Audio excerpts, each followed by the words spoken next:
L'anorexie ne vous a jamais tenté? Apparemment non. C'était une mauvaise blague. Merci Isabelle Delmas. Êtes-vous prête à être étonnée ce matin, justement par notre Patrice? Est-ce que vous êtes prête à être impressionnée ce matin? Je suis toujours impressionnée par Patrice. Ouais. Toujours. Ah, mais il là, est épatant. Là, vraiment, il s'est fait un petit plaisir. Il va nous faire plaisir. On va évoquer une super crevette ce matin. Mais vraiment, c'est du bonheur, cette crevette. À tout de suite.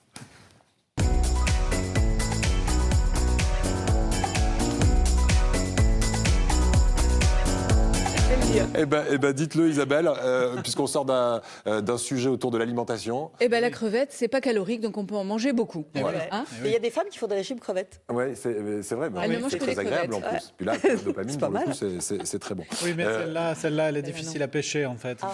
Celle-là, elle est très difficile à pêcher parce qu'elle est très très costaud. C'est une super héroïne des crevettes. On l'appelle super crevette. C'est la crevette menthe. Qu'est-ce que c'est exactement la crevette menthe? Alors, c'est pas une crevette. Alors, c'est quoi? Ça commence bien. En fait, finalement, c'est un ordre de crustacés qui n'est ni des crevettes, ni des homards, ni ce qu'on connaît comme crustacés, Ouais. qui est une espèce de bestiole qui ressemble quand même à une crevette de loin, hein, mais c'est plutôt comme une langouste. Le cigale Et de en mer. fait, elle a deux appendices particuliers qu'on appelle des appendices ravisseurs, les deux pattes de devant. Voilà, on la Et découvre. hein. on va la voir probablement à l'image, Oui. voilà.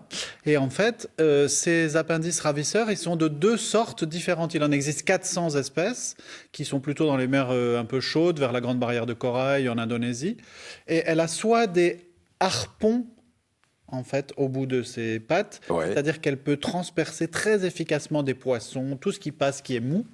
Soit elle a à la place, alors là, une arme absolue, un gros gourdin, mais qui frappe avec une force et une violence inouïes. Voilà, on la voit là en action. Elle est belle. Alors, Ses elle yeux. est là. Regardez-la Les en yeux sont action, énormes, voilà. on va en parler tout à l'heure, mais on va commencer oui. par sa force. Parce que quand on dit que c'est une super héroïne de crevette, elle a une force, vous m'avez dit, herculéenne, une frappe oui. mortelle. Expliquez-nous. Alors en fait, la force qu'elle développe avec ses petits marteaux, par un mécanisme qui a été décortiqué, qui est un espèce de ressort biologique très sophistiqué, la force qu'elle développe nous permettrait, si on en avait le 10e, d'expédier une balle de baseball en orbite autour de la Incroyable. Terre. Donc c'est Voilà. Avec colossal. le 10e de la force de la crevette, on C'est peut un des animaux envoyer les plus forts qui existent. Et en fait, cette force est tellement puissante qu'elle fait bouillir l'eau autour de sa patte quand elle la projette. Tellement ça va vite et de manière puissante. Il paraît qu'il y a En fait, des étincelles dans l'eau quand elle Ça se fait met un en éclair, action. dans certains cas ça fait des flashs lumineux et on entend un impact sonore comme si elle franchissait le mur du son. Et ce phénomène a un nom, c'est le phénomène de cavitation. Absolument. Alors la C'est cavitation, quoi c'est le phénomène qui explique qu'on va tellement vite et tellement fort dans l'eau qu'on dépasse la force de pression des molécules d'eau et on fait bouillir, on crée des microbules qui mettent l'eau en ébullition. C'est la température à peu près à la surface du soleil C'est pratique. qu'elle dégage. Elle t'assomme, elle te cuit en même temps. Voilà, c'est ça. Elle cuit un peu les aliments. Et Ouais. en fait, cette force est vraiment la plus importante qu'on trouve dans le règne vivant. Voilà, et on verra On comment. ne trouve pas trop chez nous. Hein, tu vas Non, dire c'est de plutôt travailler. en Indonésie. En Et les Indonésie. pêcheurs, quand ils essayent de la pêcher, ils se font souvent casser les doigts, en fait. Oh là là. On verra dans un instant comment les scientifiques s'en inspirent, notamment de cette force et de cette rapidité. Juste avant, on va regarder de près les yeux de cette crevette qu'on a déjà aperçue tout à l'heure. Ce sont, vous m'avez dit, des yeux bioniques. Alors derrière vous, on voit des yeux qui dépassent, oui. Ce sont les yeux aussi parmi les plus développés du règne animal, les plus sophistiqués qui nous a été donné d'observer. Ouais. En fait, elle a 12 sortes de capteurs lumineux. Nous en avons que 3 dans notre rétine. Donc les chercheurs se Hyper sont dit, précis. ah mais avec 12 capteurs, elle doit voir des centaines de milliers de couleurs différentes. Pas du tout, parce qu'elle n'a pas un cerveau aussi développé que celui des espèces qui intègrent les perceptions lumineuses. Donc en fait, elle perçoit des gammes de couleurs, Ouais. mais de manière beaucoup plus large que l'œil humain, depuis l'ultraviolet jusqu'au proche infrarouge. Et elle perçoit aussi Donc chaque œil est indépendant et peut être orienté à 360 degrés, avec un mécanisme qui fait qu'elle voit des images en 3 dimensions avec chaque œil de manière indépendante. Donc elle repère très précisément la position, la profondeur de ses proies Et elle voit très très loin. dans tous les aussi. angles de l'espace. Ouais. Et elle perçoit aussi quelque chose qui est assez unique dans le règne vivant, c'est la lumière polarisée. Donc c'est une propriété particulière des rayons du soleil quand ils arrivent dans l'eau. Ils se réfléchissent et ils se diffractent d'une manière spéciale qui polarise la lumière et elle voit ça, elle observe ça. D'accord. Alors qu'à l'œil humain, évidemment, c'est Ah bah non, impossible nous sommes totalement à incapables détecter. de faire ça. Alors donc, on le disait, c'est une crevette qui inspire les scientifiques pour des applications technologiques. Alors j'imagine que la vision en est une d'application et puis la Et force oui. en est une autre. Et oui, grâce à son système de vision sophistiqué, on a inventé on est en train de mettre au point, enfin les chercheurs sont en train de mettre au point 2 systèmes différents.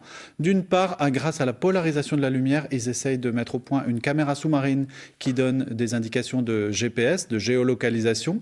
Pour le moment, les GPS ne fonctionnent pas sous l'eau. Et bien, grâce à une caméra spéciale mimée sur les yeux de la crevette menthe, on peut obtenir ça.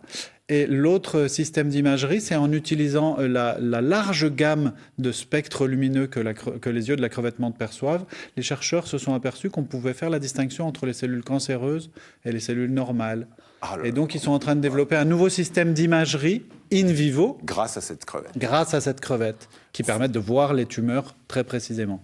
L'armée s'intéresse aussi à cette super crevette pour justement oui. la rapidité, la force de frappe de cette crevette. Malheureusement, je dirais, mais bon, évidemment, Oui, c'est l'US Air les Force, propriétés du coût de la super crevette inspirent les militaires qui financent les projets de recherche. D'ailleurs, c'est un des petits organismes, ça fait une vingtaine de centimètres, je ne l'ai pas dit tout à l'heure, qui sont parmi les plus étudiés. Et en fait, l'US Air Force a mis au point un système de matériel ultra résistant en mimant la structure du gourdin de la crevette. Et les obus, quand on les tire dessus, les premiers essais, les obus s'aplatissent complètement sur ce nouveau matériau. Donc en fait, c'est ultra résistant. Alors, pour faire simple, qu'est-ce qu'il y a dans ce matériau qu'elle sécrète, cette crevette Alors, il y a plusieurs couches vous m'avez dit, différentes. ouais. Et oui, il y a une couche qui ressemble à l'émail des dents. Donc ça, c'est la partie dure qui va pouvoir frapper vraiment.